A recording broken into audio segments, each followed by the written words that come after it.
So, bago pa lang kasi tayo magpapatanim ng dragon fruit. Actually, noon, meron na itong tanim na dragon fruit. Ito.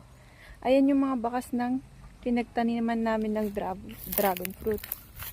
Kaso nga lang, nung nagkaroon kasi nung sakit yung dragon fruit, hindi pa namin alam kung paano siya i-maintain. Kaya yun, namatay na lahat. Yung mga poste namin na kahoy, nagsitumbahan, ginawa na lang namin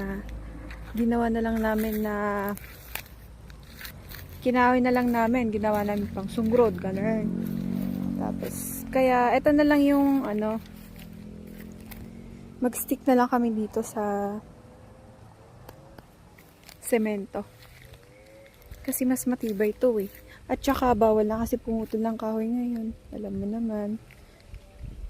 Yan. So, bale, 2 feet yung ibabaw namin. Tapos, 4 feet na lang yung matitira. Yun lang. Bye. Ay, yung mga nauna kong itinanim. Tapos, ito naman, magpapanibago tayo. Magdadagdag tayo ng poste. Habang kaya ng budget. Tapos, pag kinapos tayo ng budget, iditigil mo na. Next time ulit. Ganun. So, kung makikita nyo, yan is 2 feet.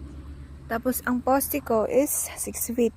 So, ang ilulubog natin dyan is 2 feet. Para yung ganito lang. Yung nakalabas is 4 feet lang. Kasi, pangit din kasi pag masyadong mataas ang dragon fruit. Hindi mo siya ma-maintain sa taas niya. If ever magka-cuttings ka, mahirapan ka lang din. Kaya mas maganda yung ganito, abot mo lang. 4 feet from the ground. Yan. Tsaka habang maliliit pa yung mga dragon fruit, mas maganda pag intercropan natin sila ng kahit anong mga gulay, ganyan. Yung hindi tatagal. Ayan, so dito sa amin, nag-intercrop kami ng sili. Yan. Kasi mabilis lang naman to eh, mga 1 year lang, okay na. Wala na din. Yan.